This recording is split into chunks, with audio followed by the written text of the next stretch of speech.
দর্শক আসসালামু আলাইকুম। খবর অভয়নগর ফেসবুক পেজের পক্ষ থেকে স্বাগত জানাচ্ছি তৌহিদ হাসান ওসামা। দর্শক, আমি এই মুহূর্তে অবস্থান করছি যশোরের অভয়নগর উপজেলার নওপাড়া পৌরসভার 7 নম্বর ওয়ার্ডের যশোর খুলনা মহাসড়কে। এখানে একটি সড়ক রয়েছে, যেই সড়ক দিয়ে প্রচুর মানুষ একসময় যাতায়াত করত। সেই সড়কটি বিগত সরকারের আমলে সম্পূর্ণ উদ্দেশ্যমূলকভাবে বেদখল করে সেখানে ড্রেন নির্মাণ করা হয়েছিল। সেই ড্রেনের উপর ঢাকনা না দেওয়ার কারণে প্রতিনিয়ত দুর্ঘটনা ঘটছে। এই নানান কারণে এলাকাবাসী একত্রিত হয়ে আজকে একটি মানববন্ধনের আয়োজন করেছে। আপনারা দেখতে পাচ্ছেন আমার পেছনে শত শত লোক দাঁড়িয়ে গিয়েছে শুধুমাত্র এই রাস্তাটি সংস্কারের দাবিতে। এ ব্যাপারে আমরা একটু কথা বলতে চাই আপনার সাথে। আপনি একটু জানাবেন শাকিল আহমেদ রিপন, যে এই যে সড়কটি এভাবে অপরিকল্পিতভাবে রাখা হয়েছে, কি কি সমস্যা হচ্ছে আর এটা করার কারণ কি? আপনারা জানেন যে বিগত ফ্যাসিস্ট সরকারের আমলে 30 ফুট চওড়া যে রাস্তাটা, তার মাঝখান থেকে 10 ফুট চওড়া একটা ড্রেন করা হয়েছে। এবং যে ড্রেনটা যখন করা হয়েছে তখন এই 30 ফুট চওড়া রাস্তার থেকে 10 ফুট গভীর করে মাটি কেটে নেওয়া হয়েছে অন্যত্র। মূলত এটা অসৎ উদ্দেশ্যে অপরিকল্পিতভাবে রাস্তাটা করা হয়েছে, যাতে এই রাস্তাটা চিরতরে বন্ধ করে দেওয়া যায়। এবং আপনারা বারবার দেখেছেন, আমরা আগেও মানববন্ধন করেছি, প্রতিবাদ করেছি, আমরা বিক্ষোভ করেছি। যদি এই রাস্তার কাজ আশু সমাধান না হয়, মানুষের চলাচলের উপযোগী করে তোলা না হয়, তাহলে আমরা এই জনগণকে সাথে নিয়ে এই রাজপথ, এই রেলপথ বন্ধ করে দিয়ে আন্দোলন চালিয়ে যাব যতক্ষণ পর্যন্ত আমাদের চূড়ান্ত দাবি আদায় না হয়। আচ্ছা, আরেকটা বিষয় আমি জানতে চাই, সেটা হচ্ছে নওপাড়া পৌর কর্তৃপক্ষকে এই বিষয়টি আপনারা লিখিতভাবে কিংবা মৌখিকভাবে অবগত করেছেন কিনা? আমরা বিগত দিনে বারবার মৌখিকভাবে অবগত করেছি, তারা আমাদেরকে আশ্বস্ত করেছেন। আমরা এবার পরিকল্পনা করেছি, আমরা অবশ্যই সবাইকে স্মারক লিপি দিব। আমরা স্থানীয় সরকার মন্ত্রণালয়কে স্মারক লিপি দেবো, যশোর প্রশাসককে স্মারক লিপি দেবো। তাতেও যদি কাজ না হয়, আমি সুপ্রিম কোর্টের আইনজীবী হিসেবে নিজেই বাদী হয়ে একটা রিট দায়ের করব। আচ্ছা, আরেকটা বিষয়, আজকে আপনারা মানববন্ধন করলেন, আপনারা এখানে কোনো গণস্বাক্ষর কর্মসূচি পালন করেছেন কিনা? জি, আমরা শত শত মানুষ এখানে গণস্বাক্ষর দিয়েছে তাদের দাবি আদায় হওয়ার জন্য। জি, অনেক ধন্যবাদ। দর্শক, আমরা আরেকটু কথা বলতে চাই এই 7 নম্বর ওয়ার্ডের সাবেক কাউন্সিলর, মহিলা কাউন্সিলর সংরক্ষিত জাহানারা বেগমের সাথে। আপনি একটু জানাবেন আজকে আপনাদের কি কি কর্মসূচি ছিল এবং এই সড়কটি এভাবে ফেলে রাখার কারণ কি? আমাদের আজকের কর্মসূচি ছিল এইটা যে আমাদের এই দাবিটা আদায় করার জন্যই আমাদের কর্মসূচি ছিল। কিন্তু আমরা এই দাবি এটা আদায় করবই, যে কোনো বিনিময়ে যে কোনো কাজে ভাবে হোক আমরা দাবিটা আদায় করব। সরকারের এই রাস্তাটা আসলে অরিজিনাল সরকারের রাস্তা এবং রিকাটের রাস্তা, এই রিকাটের রাস্তা বন্ধ করা আমরা এটা মানব না। এতদিন আমরা কথা বলতে পারিনি, কারণ আমরা স্বৈরাচার সরকারের জন্য আমরা কোনো কথা বলতে পারিনি, কারণ আমরা কথা বলে টিকে থাকতে পারিনি। কথা বলার আগেই মায়ের জেল, জরিমানা, বহুত কিছু আমাদের পরে নির্যাতন চলেছে।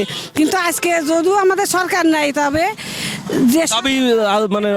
যে সরকার আছে তাদের কাছে আমার আহ্বান যে এই রাস্তাটা অতি দ্রুতভাবে রাস্তাটা সংস্কার করে দেওয়ার জন্য তাদের কাছে দাবি করব।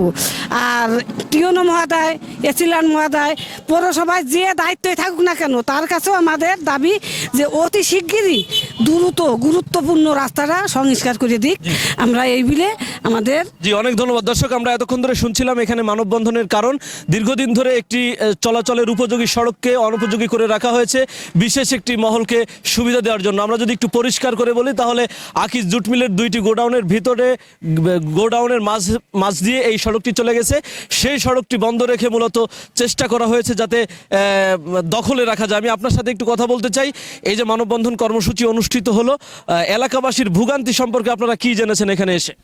আমরা যতটুকু জানতে সক্ষম হয়েছি সেটি হলো যে এই রাস্তা দিয়ে সনাতন ধর্মীয় অনেক মানুষ তাদের মৃত লাশ নিয়ে এই শ্মশান ঘাটে আসতো। এখানে তারা লাশের যে শেষকৃত্য অনুষ্ঠান সেটি করত।